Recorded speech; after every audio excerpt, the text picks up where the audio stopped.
Здравейте! Следващия продукт, на който смятам да направя ревю, е на Ronnie Coleman Signature Series Resurrect PM. Ако сте гледали други мои клипчета, ще знаете, че преди това използвах Bulletproof на марката Muscle Farm, който е също суплемент преди сън.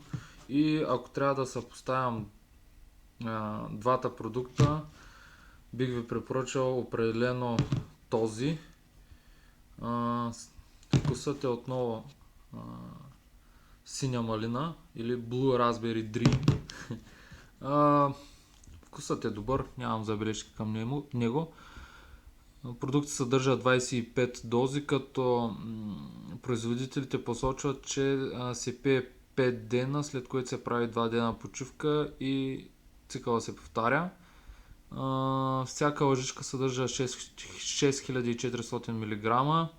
На първо място е GABA, гама аминобутирик асид. Това е невротрансмитър, който ви успокоява и ви предразполага към дълбок сън.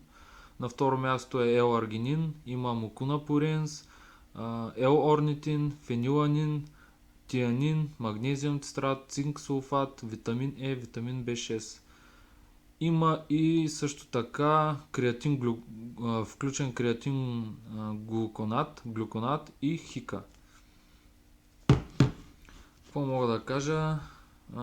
Започнах с малко повече от половин лъжичка. Доста добре. Днес се събудих доста отпочинал. Ако го намерите на добра цена, смело препоръчвам.